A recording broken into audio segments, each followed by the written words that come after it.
नमः सिद्धेभ्यः। ॐ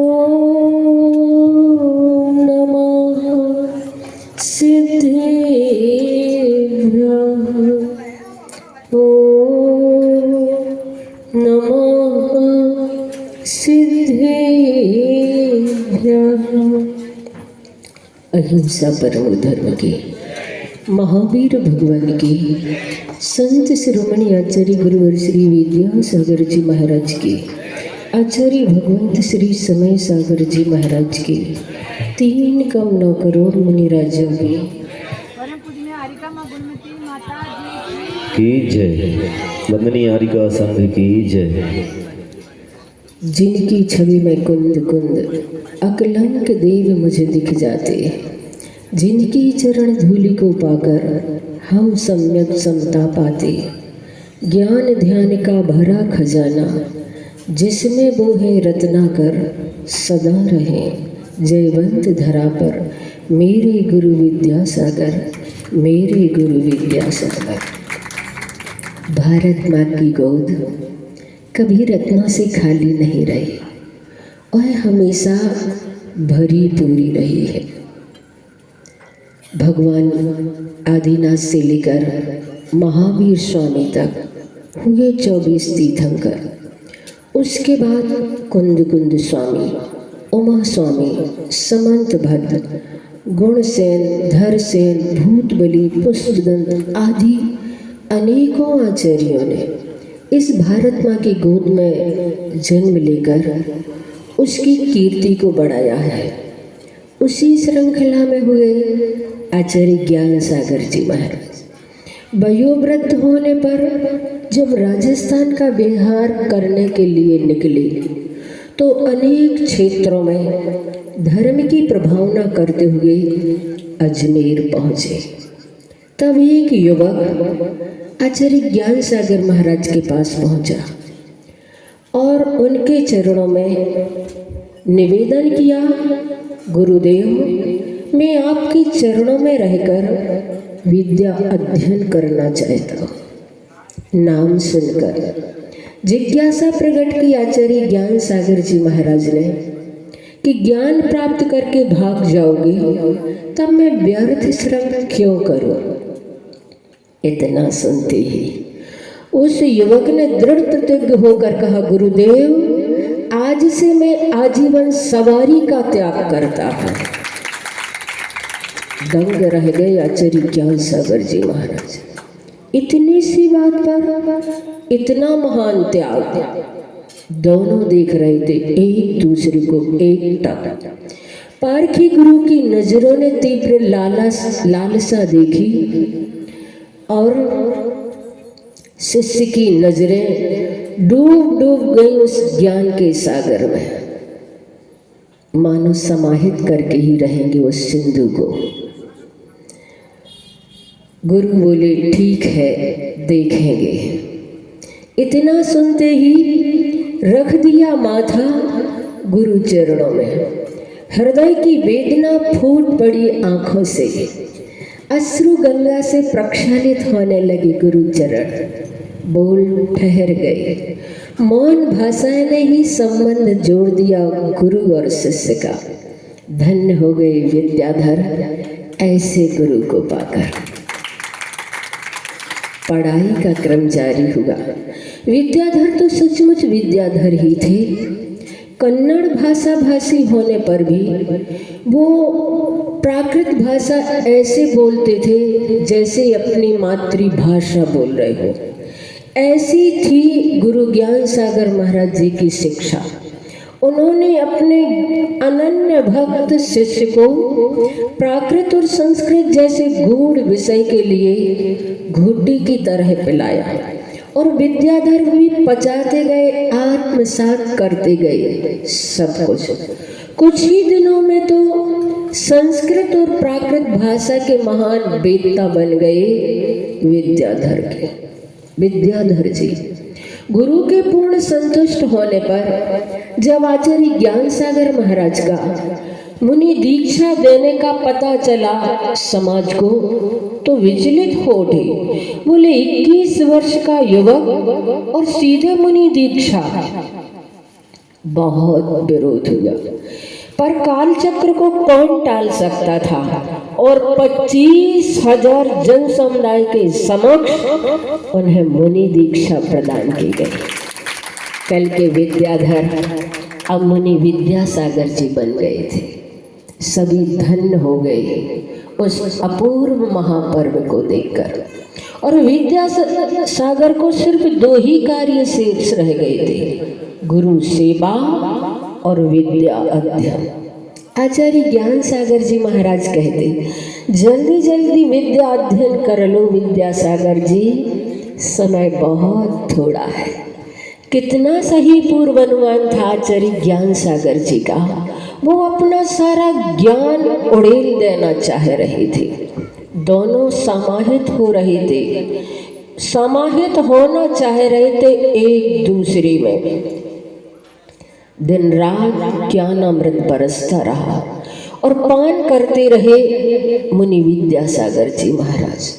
धीरे धीरे जब आचार्य ज्ञान सागर जी महाराज की काया क्षीण होने लगी, तब जैनागम के अनुसार कोई भी आचार्य अपने आचार्य पद को त्याग कर सामान्य मुनि पद धारण कर किसी अन्य आचार्य की सेवा में जाकर के संलेखना को साधते।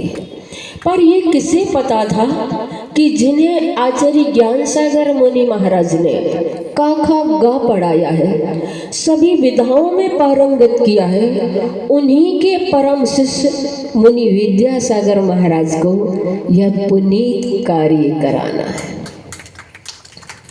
और आचार्य ज्ञान सागर जी महाराज एक दिन मुनि विद्यासागर जी से कहते हैं कि यह नश्वर शरीर धीरे धीरे क्षीण होता जा रहा है।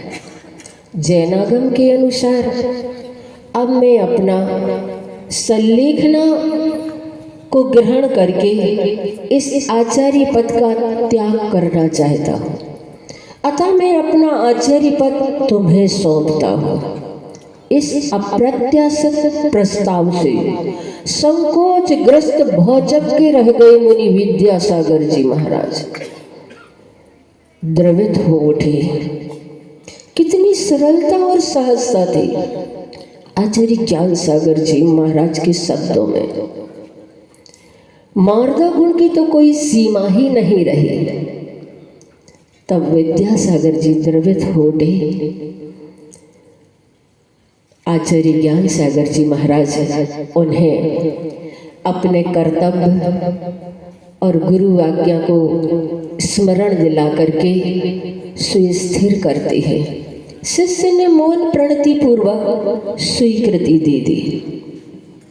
और जैसे ही उन्होंने स्वीकृति दी, तब आचार्य ज्ञान सागर जी महाराज अपने ऊंचे आसन से उठ करके खड़े हुए और उस पर मुनि श्री विद्यासागर महाराज को विराजित किया।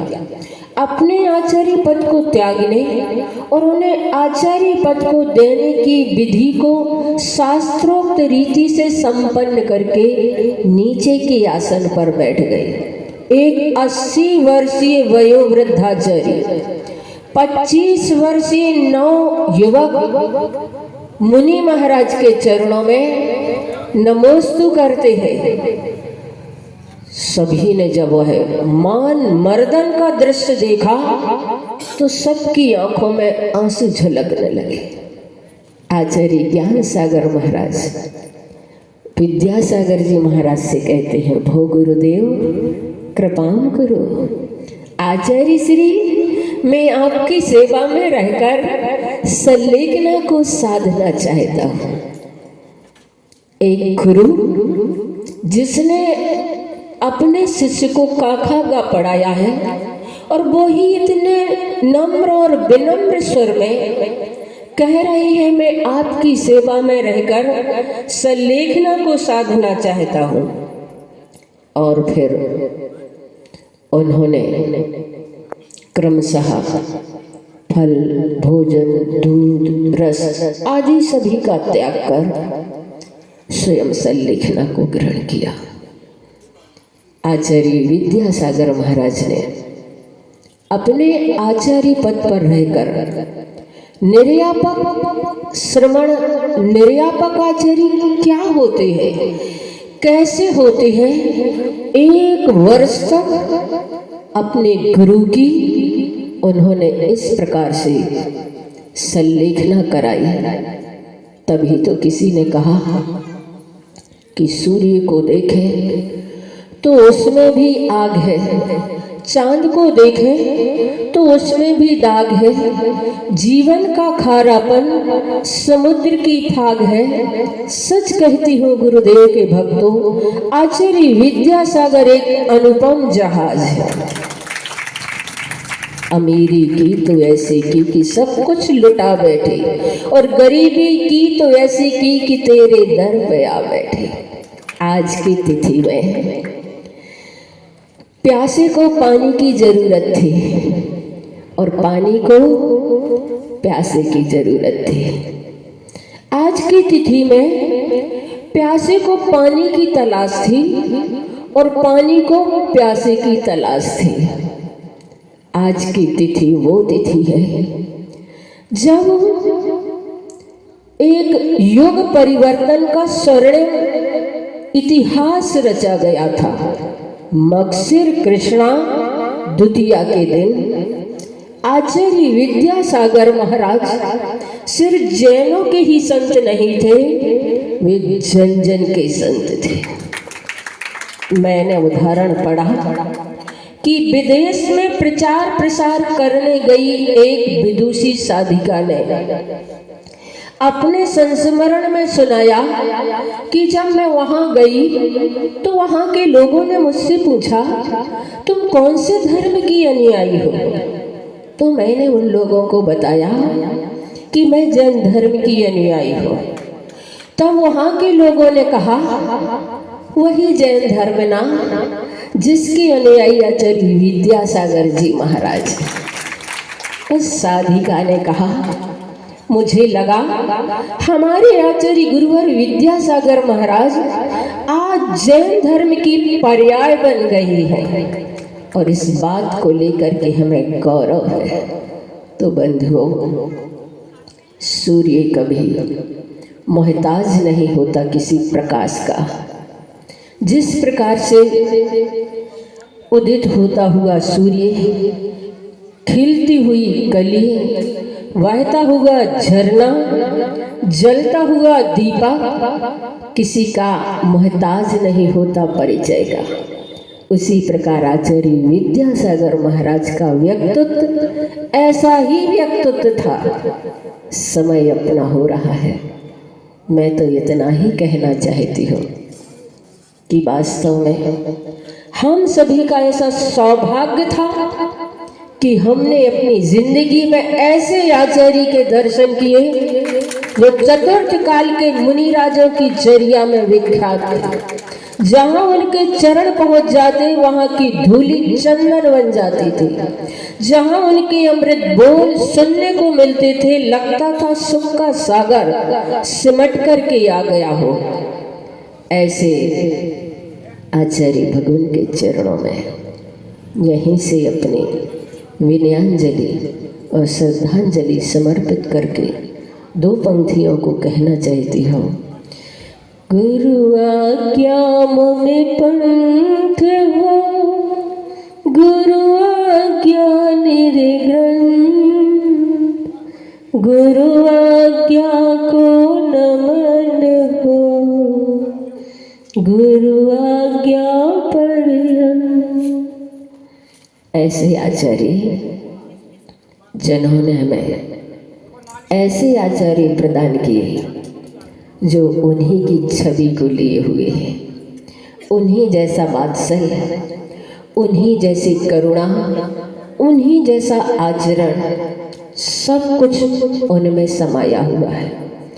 मैं तो हमेशा सोचती हूँ आचार्य भगवान को हम सभी की कितनी चिंता होगी कि मेरे जाने के बाद कौन करेगा मेरा काम, और इस बात को सोचते सोचते उन्होंने एक ऐसे आचार्य हम सभी को दिए जिनके माध्यम से हमें आचार्य भगवान का वह व्यक्तित्व दिखाई देता है, उनका वह आचरण दिखाई देता है, उनका वह स्नेह हमें दिखाई देता है। उन आचार्य श्री समय सागर महाराज के पावन चरणों में भी मैं श्रद्धा समर और भक्ति से यहीं से नमन करती हूँ और चाहती हूँ कि अब हम लोगों का चातुर्मास पूर्ण हो गया है, उनकी आज्ञा हम सभी को मिले और हम लोग अपने गंतव्य पर पहुँचे। 2 पंक्तियाँ यहीं से उनके चरणों में निवेदित करते हुए अपनी वाणी को विराम देती हूँ। तरुणी समय सागर गुरु तारो मुझे विशेष, करुणा करो वहीं से दो आशीष। अहिंसा परमो धर्म की, महावीर भगवान की, संत शिरोमणि आचार्य गुरुवर श्री विद्यासागर जी महाराज की, आचार्य श्री समय सागर जी महाराज के, परम पूज्य हरिकामा गुणमती माता जी की। अभी भैया कोई जाएगा